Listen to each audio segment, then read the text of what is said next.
I think one of the most underappreciated personalities of the 60s to the 90s, and the contribution that Bill made to really countless numbers of people, both in Africa and people in the United States, is immeasurable.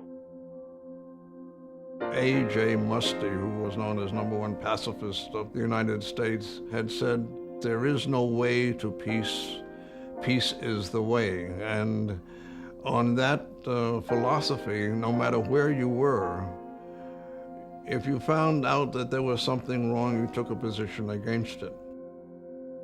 It's interesting how in our own lives the work that we're doing reflects these principles, isn't it? Yes.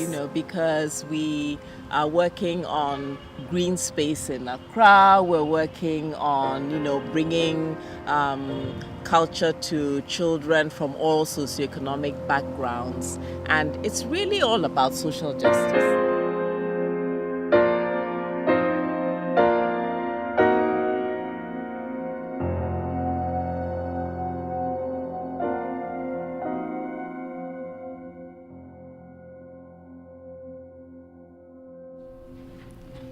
Well, in many ways, Bill's life represents mission.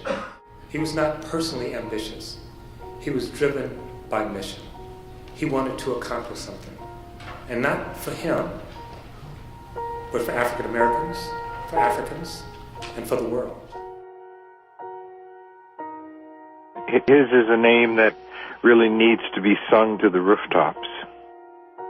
People said, draft resistance, African liberation. You gotta meet this guy named Bill.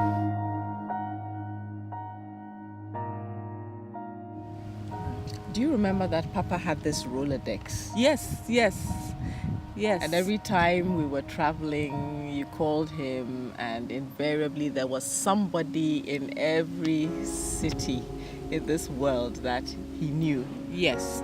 And I found out when I became a minister, all these freedom fighters and so on who had also become political personalities in their countries.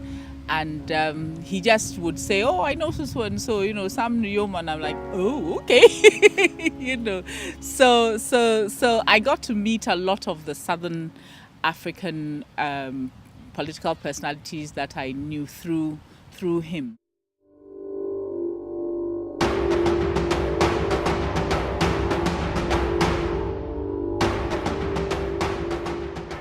He knew the most famous people, but he knew many also of the smallest people. Very few people knew, let's say, Marcelino dos Santos in that era. But Bill would have known him and would have seen that he was going to be a future major leader of Mozambique. The people were more important than governments.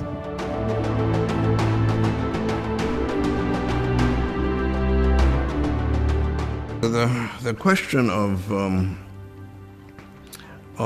violence in our society often is thought of merely in terms of war, perhaps, or actual killing. If a person is killed because he is lynched by racists, or if a child dies of starvation because of economic exploitation, it's no less a real death than death by a bullet. And we had a lot of discussions about the idea of peaceful interventions, to achieve freedom. Any social change means casualties, and you have to be prepared to accept that. Somehow people so often felt that you could have thousands of people killed in a battle, but if you had one person killed in a nonviolent campaign, it failed. Instead of agonizing, we should organize, and that the kinds of bodies that we've been working with in the non-governmental sector should try and keep the state on its toes. I think Bill taught many of us by example is that our goal is not to win arguments. Our goal is to change behavior. Within the family, Ralph in architecture, you in your work in African studies, in your research, in your writing, in the Mofra Foundation children's work that we both do in the Forum of African Forum for African Women Educationalists. Yes. That's right. All of us in our own way, have interpreted his principles. And then the grandchildren. The grandchildren as well. Right? Yes.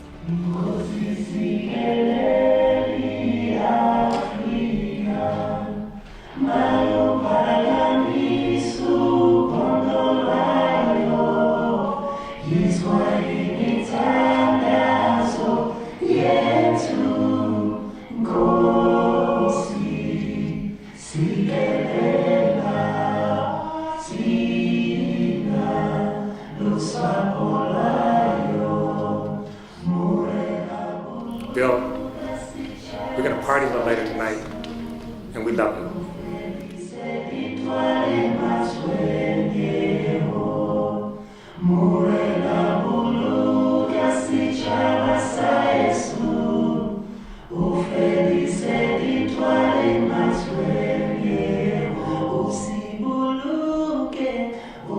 My name is